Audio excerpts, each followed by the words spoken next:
Graça e paz, meus irmãos. Boa noite a todos. Não sei por que é diferente. É diferente você dar um estudo, é diferente você trazer uma palavra de ministração, até porque no estudo você consegue com que as pessoas retruquem, né? Você incita as pessoas a responderem. No estudo não, é um discurso unilateral. Que Deus possa, pelo poder que nele há, operar em nossos corações. Apesar do vaso ser de barro, totalmente quebrado, reconstruído várias vezes, mas a palavra é dele, o povo é dele e a glória é somente para ele. Convido os irmãos a abrirem vossas Bíblias na carta aos Hebreus, capítulo de número 10.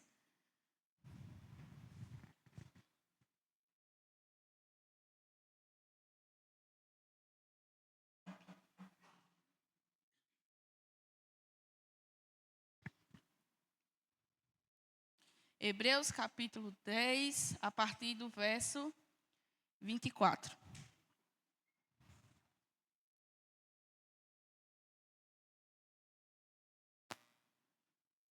Amém?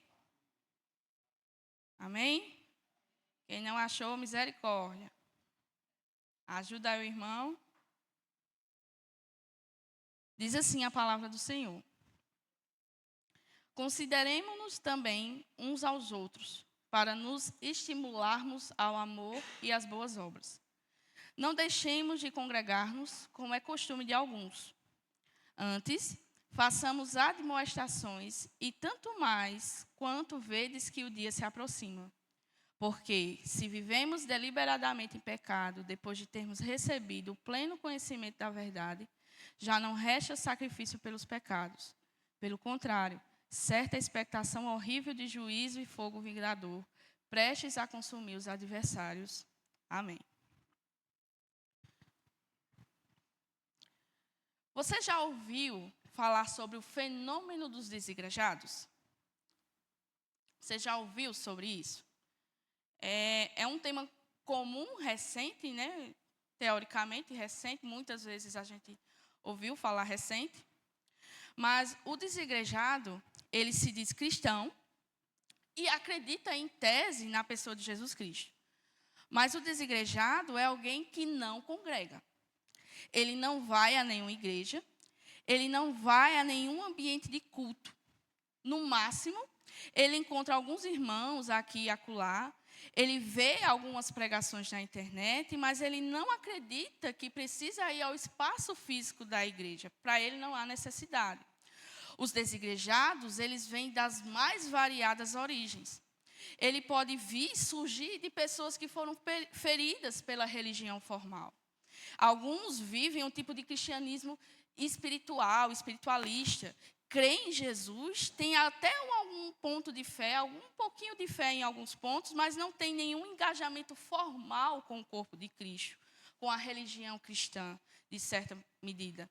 Podem vir de grupos heréticos dos mais absurdos que podem existir, que acreditam que a igreja formal e institucional ela é um ambiente religioso do qual a gente precisa fugir. Você não precisa estar ligado a uma igreja para você ser cristão, porque o próprio Deus habita em você. Então, não há necessidade. E alguns até ultrapassam esse ponto, tendo uma ideia de que a igreja pode ser até uma figura bestial do Apocalipse. Não importa de onde vem a origem desses grupos, dessas pessoas. Não importa a origem dela. O que é interessante nós aprendermos e entendermos é que esse movimento de desigrejado se tornou muito popular, principalmente com a internet, com a televisão e com o rádio. Se você ligar a sua TV, em alguns momentos do seu dia, você vai ver canais de televangelistas falando acerca da palavra de Deus e você pode ouvi-la no conforto da sua casa. Você pode ter acesso a boas pregações. Aliás, você pode ter acesso às melhores pregações no conforto do seu sofá ou da sua cama, através da TV, da internet. do computador, do seu celular. Você pode escolher, dentre as variadas opções, aquilo que mais lhe deseja, aquilo que o seu coração está mais desejoso. Você tem até os pregadores de carteirinha, né? Aqueles que vocês só não pode dizer que são fãs para não ser muito taxado, mas tem aqueles que tocam e você tem um carinho especial, né? Você pode ouvir um sermão de Spurgeon pelo seu computador. Você pode ouvir uma exposição de Nicodemos. Você pode ser constrangido pela emoção de Paul Washer. Você pode ser tocado pela exultação de John Piper. Você pode ser instruído pela mente brilhante de R.C. Sproul na sua casa. Você pode ouvir Heber Campos Júnior falar sobre a cosmovisão cristã. Você pode ouvir Hamilton Pérez, o que ele tem a falar sobre o Evangelho. Você tem acesso aos maiores e melhores pregadores na palma da sua mão, se você quiser. Então, diante dessa realidade, por que você vai sair de casa? Se você pode escolher quem você quer ver e o que você quer ouvir da palavra do Senhor. Para que você vai sair de casa para ir para a igreja? Se fundamentalmente, vida de igreja é isso aqui. É você sair de casa, é você ouvir algumas canções, é você ouvir um sermão e você volta para casa. Isso é congregar. Isso é congregar?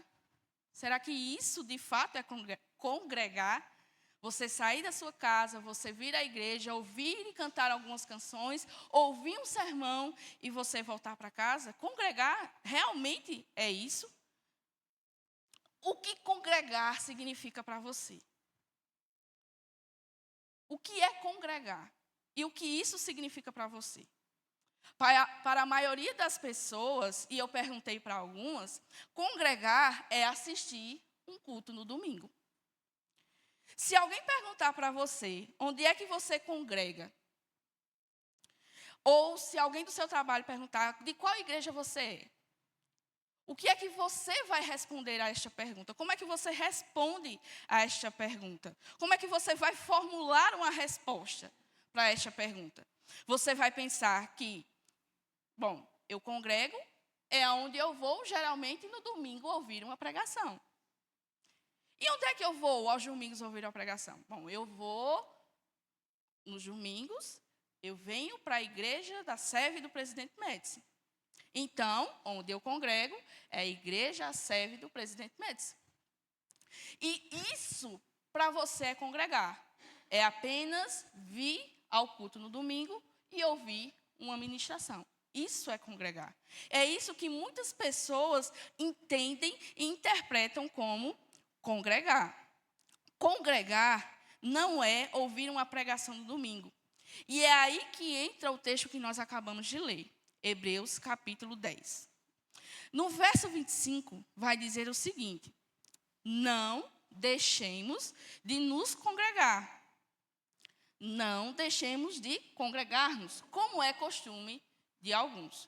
Para você que acha que o fenômeno dos desigrejados é algo atual, para esse contexto, que aconteceu depois da pandemia, porque a gente ficou muito recluso, o tempo que ficamos reclusos em casa, e a oportunidade que tínhamos de ouvir as ministrações era através da internet. Se você pensa que os desigrejados vieram com toda a força a partir desse período, sinto muito lhe dizer que os desigrejados, eles existem desde o tempo de Jesus.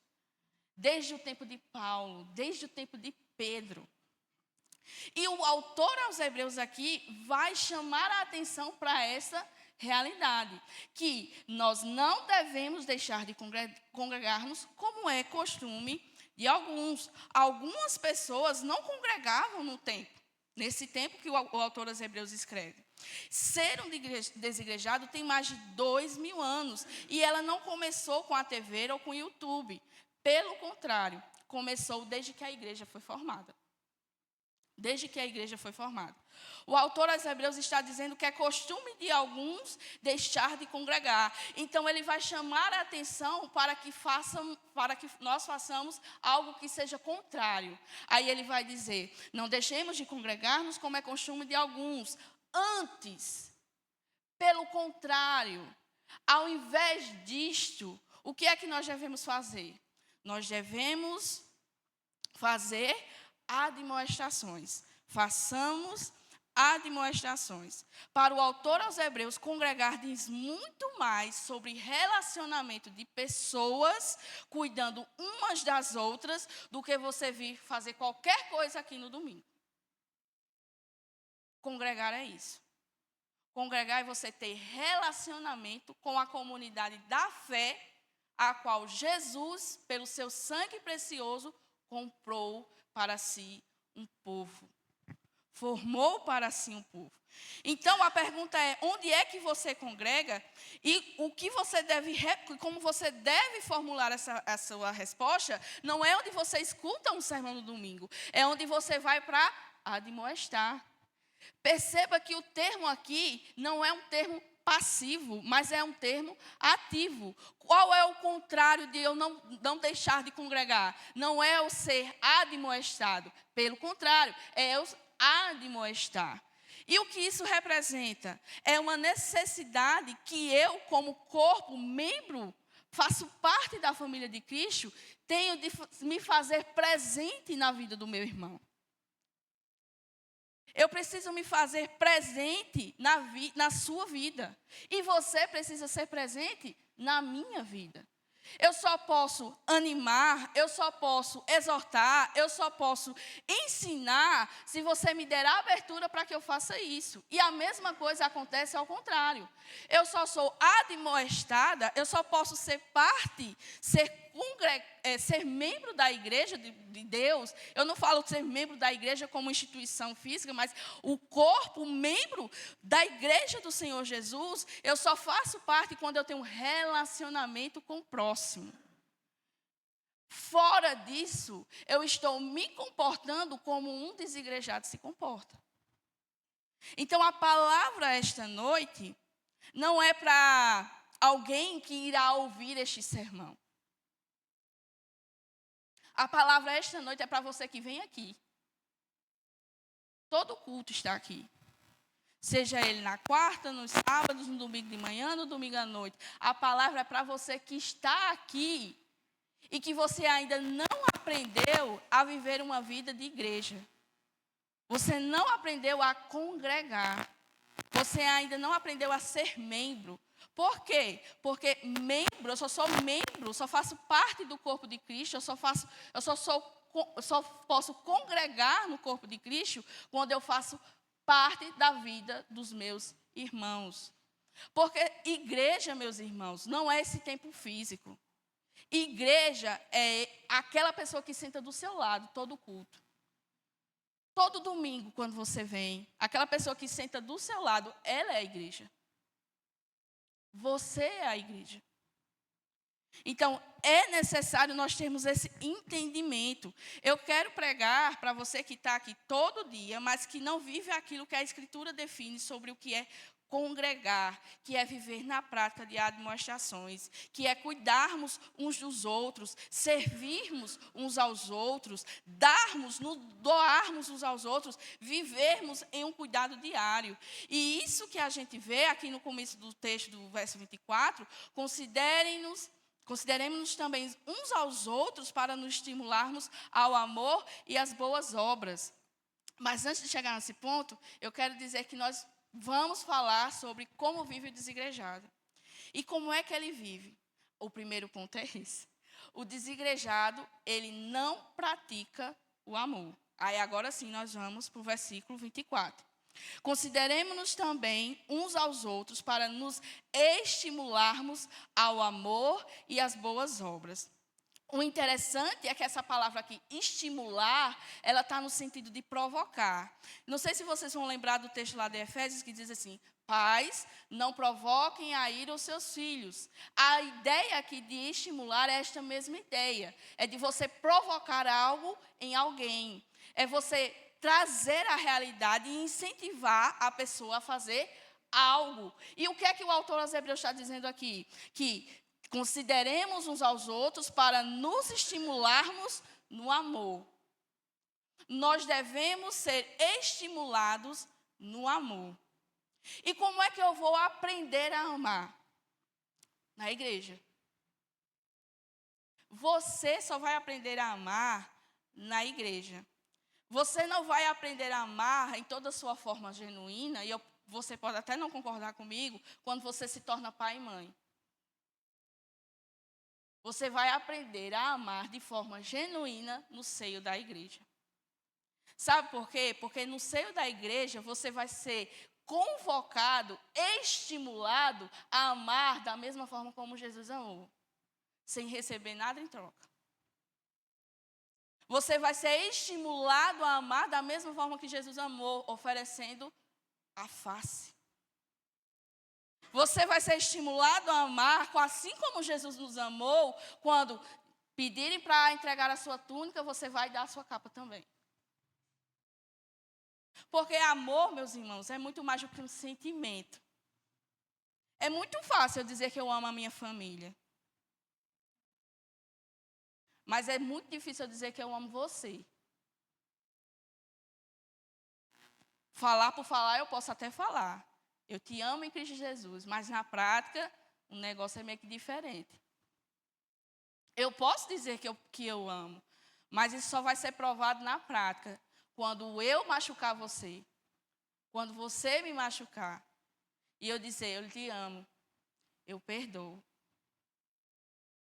E é no seio da igreja que isso se manifesta. Você não vai fazer isso no lugar do seu trabalho. Você não vai fazer isso em outro lugar, senão no seio da igreja. Ah, Paulina, você está exagerando demais. Não é, meus irmãos. Eu digo isso a você com toda a sinceridade do mundo, porque eu já fiz isso. Não sou alguém que estou falando hipoteticamente, eu experimento isso todos os dias. Amar, meus irmãos, não é fácil quando você é agredido, quando você é ofendido, quando você pede ajuda e você não recebe de volta. Amar é difícil, mas isso só vai ser manifesto e a gente só vai aprender no seio da igreja. E nós devemos não somente isso para conosco, para comigo mesmo, mas isso em relação ao outro. Eu devo estimular vocês e vocês devem me estimular na prática do amor. Nós, quando nos reunimos com os nossos grupos, quando alguém chegar e dizer assim, eu passei por isso, uma situação difícil, aí você chega para você esperando um consolo, um conforto, e você vai dizer, né? Vida de igreja é difícil mesmo, é difícil. Por mim eu já tinha saído, mas é porque minha família está aqui, eu tenho que ficar também. Você não tem nada para oferecer em troca. Você não tem uma palavra de consolo, você não tem uma palavra de conforto. E muitas vezes, quando você não tem uma resposta, você é até mesmo estimulado nesse sentimento que você está sentindo. Em vez de nos reunirmos para sermos pacificadores, nós estamos nos reunindo para ajudar para que o outro caia no engano, no erro. Nós estamos estimulando o outro a viver uma vida impiedosa, a uma vida de amargura, de rancor, de ressentimento. Na igreja é assim mesmo. O pessoal é só entre eles, tem um grupinho dele, tem as panelinhas. O pessoal você fica estimulando algo que não é justo, que não é correto, quando o Senhor te chama para ser um pacificador. E pacificador não é aquele que bota mais lenha na fogueira e nem joga gasolina, é aquele que apaga o fogo, que abranda o coração doído, machucado, ferido. Aquele que está ardendo em sua raiva é abrandada com amor. Na orientação e na instrução da palavra, você tem sido pacificador no meio do povo de Deus? Ou você tem sido levantado para ser um discipulado do diabo? Por quê? Porque quem é que levanta-se e contenda em ira, trazendo rancor e ressentimento entre os irmãos, se não é o diabo? Se você não faz aquilo que Cristo lhe ordena fazer, você está sendo discipulado e você está sendo orientado pelo Satanás. E sinto muito ter que lhe dizer isso. Mas isso precisa ser falado para que a gente possa consertar as nossas ações. Antes dessa palavra ser trazida para vocês, ela me quebrou muito. ela me quebrou muito. Me quebrou muito. E eu vou abrir a oportunidade aqui para contar um testemunho. Muitos sabem que minha mãe aqui, ela tem um problema de saúde. E devido a esse problema de saúde, ela não é tão presente. Porque ela tem as questões dela que não cabe serem ditas aqui. Ela tem as questões dela, ela não é muito presente. E certa vez, uma pessoa veio falar comigo e perguntou sobre ela. E eu fui dizer que ela não estava bem, que ela precisava de ajuda. Aí eu sugeri, se você puder, faça uma visita, porque ela precisa. Faça uma visita. Aí, antes de eu dizer, faça uma visita, a pessoa já me cortou e disse, eu não faço visita para ninguém. Eu não ando na casa de ninguém.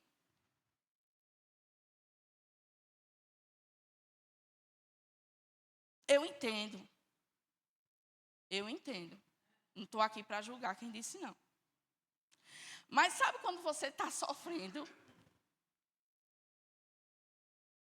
E você só conta com seus irmãos na fé, porque você não tem irmãos fora, você só tem os irmãos na fé. E os de fora não entendem. E você espera que você seja acolhido nas suas necessidades. Ela não é alguém estranho, ela é um membro dessa igreja. Muitos aqui nem conhecem quem é ela.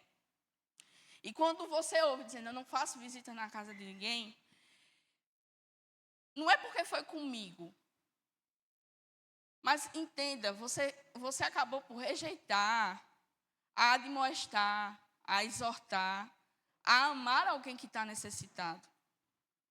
Você colocou o seu coração, os seus desejos e as suas necessidades à frente da necessidade dos outros. E isso, meus irmãos, não é uma manifestação de amor. Mais uma vez, não estou para julgar. Não estou. Mas nessa realidade, e também não foi porque não foi só comigo, mas quando você conversa com outras pessoas, você vê a necessidade de um amor ser liberado, não é nem liberado, ser manifesto. Se nós somos fomos pessoas que foram alcançadas pelo um amor imerecido, por uma graça imerecida, porque você acha que você tem ou fez alguma coisa para que Deus olhasse para você e dissesse, esse aqui vale a pena ser salvo. Esse aqui é meu, esse aqui é bom. Quando for convertido a mim, menino, vai mover céus e terras. Você acha que isso aconteceu porque você é assim? Você recebeu graça e perdão imerecidos, porque todos nós somos pecadores. Todos nós somos pecadores e merecedores da graça e da bondade. E o Senhor olhou para nós e disse, é meu.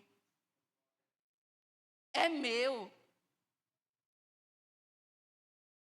E da mesma forma que o nosso mestre nos amou, nós devemos amar, instruir, exortar, chamar a esse entendimento. O desigrejado, ele não é estimulado no amor. Como também o desigrejado, ele não é estimulado às boas obras. Ele não é estimulado às boas obras. No que sentido? Quando você ama de forma abnegada. Você vai sem esperar nada em troca. Mesmo que virem as costas para você, mesmo que você não seja lembrado de nada, mas você faz com amor. Porque você sabe a quem você está servindo. Da mesma forma, as boas obras. As boas obras são reflexo daquele que foi alcançado genuinamente pela graça. O desigrejado, ele pode até fazer uma boa ação, mas ele faz para reconhecimento próprio. Ele busca a sua própria atenção, ele busca ser chamada a atenção dele mesmo. Olha, fulano fez. Olha que coisa linda, ele abriu mão, ele deu. Ele chama a atenção para ele mesmo. Mas aquele que foi alcançado pela graça, aquele que vive uma vida de igreja, ele vai estimular os outros às boas obras. Faça, mas não faça para ser visto. Muitos matam e morrem para pegar no microfone, para chamar a atenção para si mesmo, para serem vistos. Mas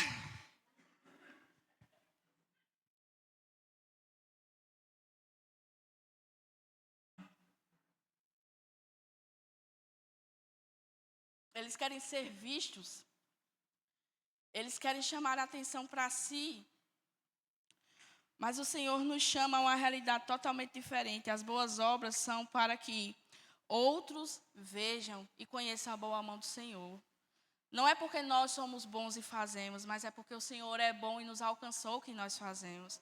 É porque o Senhor é misericordioso e nos usa para o louvor da sua glória, para que possamos ser fiéis a Ele no pouco ou no muito. Nós devemos nos estimular nas boas obras, assim como somos estimulados à prática do amor, porque é assim que nós devemos viver. Não sou eu que estou dizendo, não é outra pessoa que está falando aqui, é o próprio Senhor que nos chama a essa realidade. Precisamos despertar para essa realidade enquanto há tempo, porque vai chegar um tempo, meus irmãos, que isso não vai ser mais possível ser realizado. Você não sabe o dia de amanhã. Eu e você, nós temos a data de morrer. Nós temos a data de morrer. Só que nós não sabemos, mas já está determinado todas essas coisas. Não espere, se, quando eu terminar, quando eu não fizer isso, quando eu deixar... Não espere, faça agora. O Senhor te chama a atenção para agora. Nós precisamos despertar para essa realidade, é agora. O poder de Deus só se manifesta no meio da igreja quando nós obedecemos a sua voz. Quando ouvimos e obedecemos, não para chamar a atenção dos homens, não para ser visto, não para ganhar um carro, mas para que o nome do Senhor Jesus seja louvado, seja engrandecido, para que outros vejam o Senhor em poder e graça. É assim que nós devemos nos comportar. O chamado os desigrejados vivem como bem querem, fazem o que bem querem, se comportam como bem querem. Mas aqueles que foram alcançados genuinamente pela graça, agem conforme a vontade do Senhor, para que o nome do Senhor seja glorificado, para que você seja usado. Você não precisa ter um cargo, você não precisa ter um nome à frente do seu nome, um título à frente do seu nome. Deus te chama para você fazer a diferença no lugar onde você está. Você é irmão, ame o seu irmão que senta do seu lado, não ama apenas que estão mais próximos a você, aprenda a conhecer aquele que senta lá no fundo. Quantas pessoas nós temos aqui, a gente não sabe o nome de ninguém praticamente, se não for aqueles que estão ao nosso redor. Você não sabe a necessidade de cada um. Aí, de repente, aquele irmão que vinha pouco, deixou de vir. E de repente se vem a notícia, saiu, se perdeu, apostatou.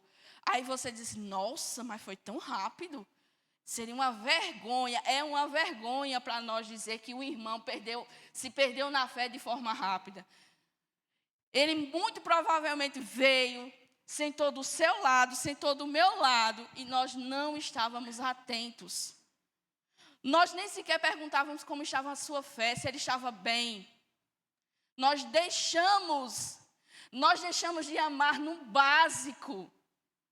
No básico, meus irmãos. Você realmente se importa com o corpo de Cristo? Você realmente expressa amar a Deus como você diz que ama? Se as suas obras não mostram isso. Se nem no simples, se nem no básico, nós conseguimos cumprir aquilo que nós somos chamados a fazer. Uma terceira aplicação, porque é comigo o tempo voa. E hoje parece que o dia está mais curto, né? O dia é mais curto hoje. Vocês viram essa notícia? O dia hoje está mais curto, então parece que voou mesmo. Então, terceiro ponto, como vive o desigrejado, é que ele não vive na expectativa da volta de Cristo. O versículo 25 vai dizer, não deixemos de congregar-nos, como é costume de alguns, Antes, façamos admoestações, e tanto mais quanto vedes que o dia se aproxima. O desigrejado, ele não vive nessa expectativa. Meus irmãos, Cristo vai voltar. E quem está dizendo não sou eu, não. Ele mesmo disse que voltaria. E por mais que você julgue tarde, ele vem na plenitude do tempo de Deus. Ele vem no tempo perfeito do Senhor. Então, nós devemos viver a nossa vida em ardente expectativa de que Ele pode chegar a qualquer momento. Ah, mas precisa acontecer várias coisas. Você que acha. Precisa de fato se cumprir algumas profecias da palavra. Mas o tempo se abrevia. O tempo é hoje. Jesus está voltando. E nós, como é que nós estamos vivendo a nossa vida? Jesus está voltando. E nós estamos vivendo a nossa vida como se Ele não fosse voltar. Como se isso fosse um conto da carochinha. Não, vai voltar, mas não vai voltar agora não, que já faz mais de 2000 anos que a gente está esperando. Se Ele não voltou no tempo dos apóstolos, vai demorar mais um pouquinho para Ele voltar. Não confie o seu coração nessas verdades. Você não sabe como a história pode mudar repentinamente. Ele é o Senhor da história. Ele está voltando, Ele está às portas e nós estamos vivendo como? Como que Ele não volta? Nós estamos gastando o nosso tempo com coisas que são passageiras nessa vida. Ande, anele, anseie pela expectativa. Você tem orado para que Cristo volte? Ou você tem vivido a sua vida como água me traz, água me leva? Eu sou só um esquenta-banco.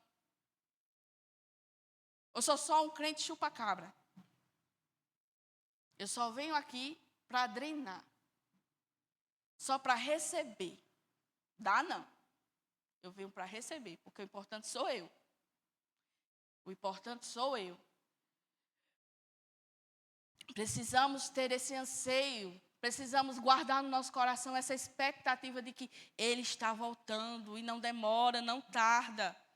Viva a sua vida para o louvor da glória de Deus. Não perca, não gaste seu tempo com essas coisas desse mundo. Porque quando você perceber, o seu tempo já foi.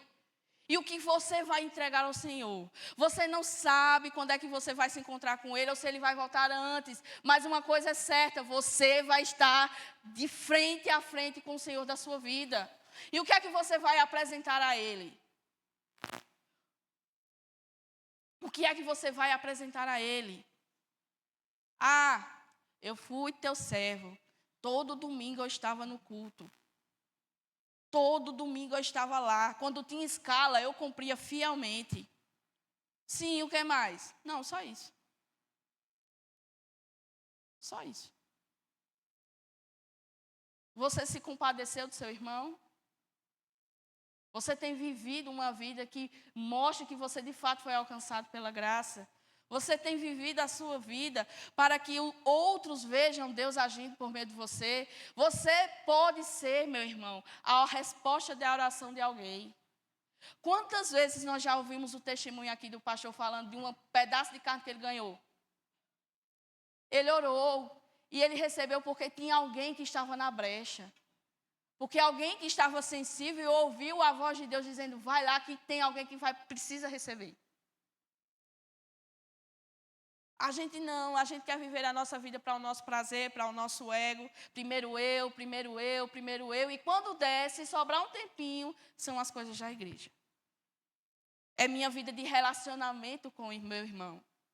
Lembre-se, congregar não é vir somente aos cultos. Congregar é você admoestar.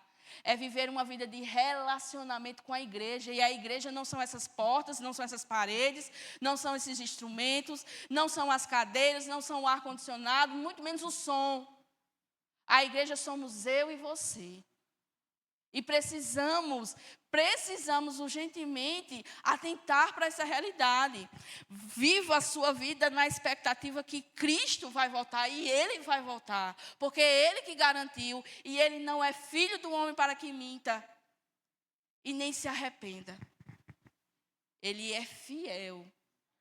Ele é fiel. E tudo que saiu da sua boca se cumprirá.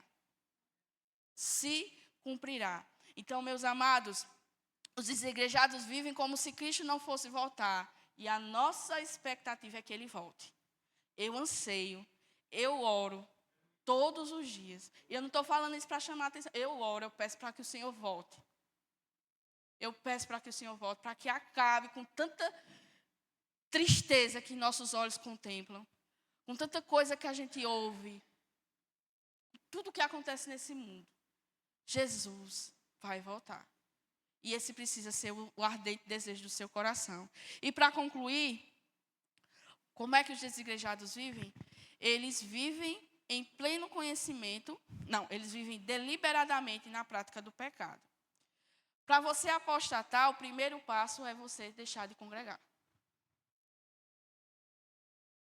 Para você apostatar na fé, o primeiro passo é você não congregar, deixar de congregar. Eles vivem, porque se vivemos deliberadamente em pecado, depois de termos recebido o pleno conhecimento da verdade, já não resta sacrifício pelos pecados. Se nós vivemos uma vida que demonstra que não fomos de fato alcançados, o que resta para nós, senão a justa ira do Senhor? Porque já não há outra salvação. Já não há outro meio de você ser salvo. O único e vivo caminho é Cristo. O único meio pelo qual Deus olha para você e não quer derramar da sua ira sobre você é porque você foi banhado pelo sangue de Cristo. Ele não vê a mim e a você como nós estamos agora. Ele vê o sangue de Cristo sobre nós.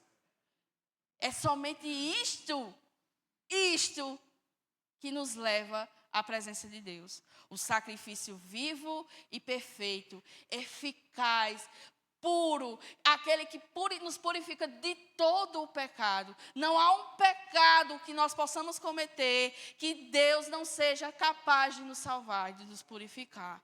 Louvado seja o nome dele. E para isso, devemos demonstrar com a nossa vida que fomos de fato alcançados pela palavra. Você está em aliança com Deus? Você quer saber se você está de fato em aliança com Deus? Morra. Morra para você mesmo. Tome a sua cruz e o siga. E isso tem uma implicação muito forte para nós. Devemos negar tudo que é nosso. O nosso ego, o nosso desejo, a nossa vontade. E devemos entregar tudo isso nas mãos daquele que opera tudo em todos. Devemos abrir mão daquilo que nós somos por natureza. E entregar nas mãos daquele que é poderoso para mudar a nossa sorte. Daquele que é poderoso para mudar a situação da nossa vida. Meus irmãos, não há pecado que Cristo não possa nos salvar. Não há escravidão nenhuma que Cristo não possa nos libertar. Não há enfermidade nenhuma que Cristo não possa nos curar. Ele é poderoso para fazer. Ele é poderoso para fazer. Você crê nessa realidade? Você crê nessa realidade? Ele é poderoso para mudar a situação, a minha situação, a sua situação. A nossa história já não é mais como antes. Nós fomos chamados para uma nova vida, uma vida plena, uma vida cheia de alegrias, não livre das frustrações do mundo, mas uma vida que você pode se alegrar e se regozijar nas tribulações. Nós somos o único povo da terra que passamos por sofrimento, somos perseguidos em todos os cantos que nós vamos, mas nós ainda fomos capazes de cantar no final e dizer: louvado seja o teu nome. Grande é o Senhor que nos salvou e nos alcançou. Tudo que nós viemos a passar, meus irmãos, é refúgio, é passageiro, é ínfimo diante daquilo que Ele fez por nós. É ínfimo. E o que nos aguarda, meus irmãos? Eu não tenho nem o que falar porque eu não sei, mas eu sei que é bom porque o Senhor tem coisas boas para nos dar. Ele nos garante que de todos os olhos nos serão enxutos as lágrimas, não haverá mais dor, não haverá mais pranto, nós estaremos na presença dEle, louvando, adorando, bendizendo o seu santo nome. E se você não tem prazer aqui, como é que você acha que vai ter prazer no céu, que é eterno? O chamado esta noite, meus irmãos, é para você que está aqui. É para você que está aqui. Ouça a voz do teu Senhor te chamar. Ouça a voz do teu Senhor te dizer: filho, conserta-te, olhe para a minha palavra, atente para os meus mandamentos, porque o meu caminho para você é de paz. O que eu tenho para você é bom, é alegria, é regozijo. Uma coisa que sempre me marcou foi uma palavra que o pastor Hamilton Deus já tem muitos anos mesmo, que ele diz assim: Cristo é sublime demais para a gente ficar oferecendo Ele como se fosse uma coisa barata, para que você que tem a necessidade. Cristo é sublime demais para a gente ficar brincando com Ele, para a gente ficar fazendo coisas que não convém, para a gente brincar de ser cristão. Deus é santo. Deus é santo, meus irmãos. E o chamado é para que nós possamos nos consertar das nossas ações, que muitas vezes revelam ações contrárias contra a sua palavra. Então, o chamado para nós esta noite: exortemo-nos, vivemos uma vida de igreja, sejamos constrangidos, sejamos estimulados. Eu preciso de você, você precisa de mim. Isso não é uma canção, não, por mais que alguém se lembre, mas isso não é uma canção, não, porque é a realidade do corpo de Cristo. Ninguém faz nada sozinho. Você não é ninguém sozinho, você é alguém porque Cristo alcançou você. E você foi alcançado não para viver em sua solidão e em sua solitude. Você foi alcançado para viver em comunidade. E é na comunidade do corpo de Cristo que você vai aprender o que é amar. Você vai aprender a prática das boas obras. Você vai desejar Cristo voltar. E você não vai viver na prática deliberada do pecado. Porque Cristo é sublime demais para que nós vivamos de uma vida renegada, como se isso aqui não fosse nada. Amém, meus amados? Louvado seja o nome do Senhor. Deus Todo-Poderoso, graças te damos pela tua misericórdia sobre nós. Tu és bom, tu és infinitamente bom. Perdoa-nos, Deus, as nossas falhas, os nossos pecados, todas as nossas ações, Senhor, que não condizem com o nosso testemunho que deveríamos emitir. Perdão, Senhor, por todas as palavras torpes, por todos os pensamentos contrários, por desejarmos mais as coisas desse mundo do que a Tua palavra e a Tua presença. Perdoa-nos, Senhor, porque somos egoístas demais, nós não amamos uns aos outros, nós necessitamos do Senhor para que isso seja uma realidade. Que o Senhor possa derramar do Teu Santo Espírito sobre nós. Que essa palavra não se perca no nosso coração. Livra-nos da tentação, Senhor, de pensar que nós sabemos de tudo, que nós não precisamos de mais nada. Porque tudo quanto temos, Senhor, vem de Ti, é para Ti e para o louvor da Tua glória. Ajuda-nos, Senhor, a viver uma vida digna do Senhor. Que possamos ser encontrados, Senhor, por Ti naquele grande dia. Que possamos nos regozijar quando virmos a Tua face e dizer: Filho amado, eu Te conheço. Ó Deus Todo-Poderoso, opera eficazmente em nosso meio, Pai. Derruba os altares do nosso coração para que somente o Senhor reine. Opere, Senhor, na vida da Tua igreja, Senhor, para que ela possa manifestar as ações que são chamadas para que elas vivas, Senhor. Pai, opera em nosso meio, derrama mais amor em nosso coração, amor por Ti, pela Tua palavra e pelos nossos irmãos, que possamos viver uma vida abnegada, Senhor, para o louvor da Tua glória, que nós não venhamos a amarrar as nossas mãos, mas que possamos Te servir com todo o coração e com fidelidade, ó Deus, honrando o Teu santo nome e glorificando em todas as coisas, porque para isso nós fomos chamados, para isso nós fomos alcançados, Senhor, glorificar o Teu santo nome e dar bom testemunho do Senhor. Que nós não sejamos pedra de tropeço, Senhor, mas que nos ajude em nossas fraquezas. Nos leva, Senhor, nos atrai, assim como desejamos tanta coisa, Senhor, que possamos ser atraídos por Ti, a Tua presença. Ensina-nos a Tua palavra, planta ela, grava ela no nosso coração para que nós não pequemos contra Ti. Deus Santo, Tu és santo. Obrigada, Senhor, porque a tua ira não nos consome. Obrigada, Senhor, porque a tua justiça, Senhor, foi satisfeita em Cristo. Porque se dependêssemos de nós, ainda aguardávamos o Salvador.